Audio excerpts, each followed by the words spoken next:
I am obsessed with Tears of the Kingdom.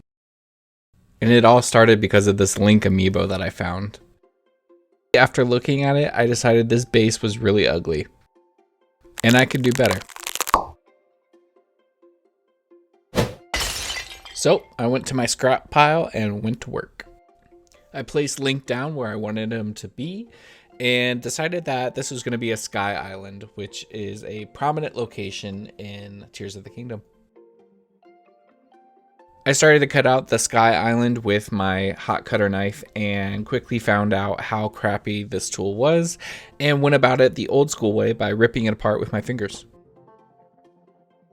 Next, I went in with my Sharpie and started sketching the flagstone pattern, which in game is kind of like this Aztecian looking design. And it was actually really cool, and I kind of want to adapt it into other projects that I do.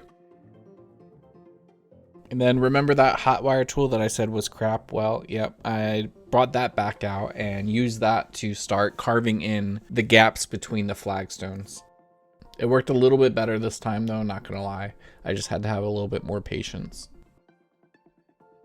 And then next, what I needed to do was add some texture. So I took a piece of foil and a rock and just kind of smashed all over until I got the desired effect. Next, I slathered it with some black Mod Podge and took out the hairdryer and gave it a little dry. And that means it's time for paint. This part was kind of fun because the stone kind of has a yellowish hue in game, and I'm not used to painting rock that way. So it was a fun little exercise. I started with some yellow and green and a little bit of brown as my base coat and splotches. And then I gradually built up with some grays going lighter and lighter until I got the desired effect. But I did eventually kind of lose some of that yellowish to it, so I went back and added some more splotches of yellow onto the edges of the flagstones. Next, to add in a little bit of realism, I put down some glue to then sprinkle some tea leaves on to give that earthy effects of some dead foliage, leaves, etc. Then to further that, I grabbed my static grass applicator and applied some yellowish to light green colored grass. And this really helped give the piece some dimension.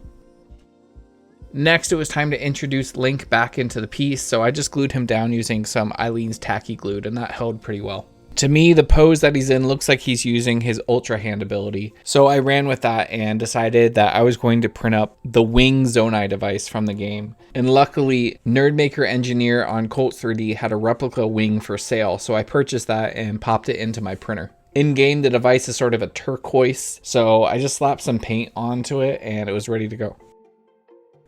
Next, to add a little bit of Zane Morgan flair, I wired up some green LEDs that would sit underneath the device to give that Ultra Hand green glow that happens when you use it in game. And then I took my hot wire tool again and poked a hole through the back and cut out a little trench for the battery and the switch and just assembled it. I'm just going to put this out there, but guys, really don't be afraid of working with LEDs and adding them to projects. It's really, really, really simple, and it's almost foolproof. After mounting the device down with some hot glue, I added some more of tea leaves to mask off where the hot glue would be visible. And with that, the piece is ready. So here we go. Here's the final shots.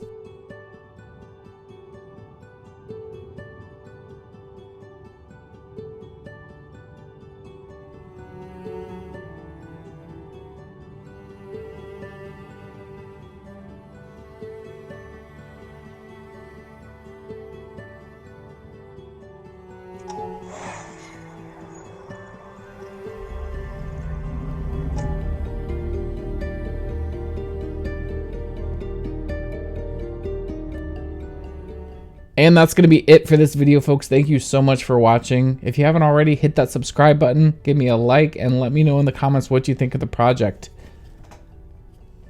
Here it is up close and personal. I don't know about you, but I think this is going to look really cool on my desk at work. So once again, thank you so much for watching. I will see you next time. Have a great day. Bye, guys.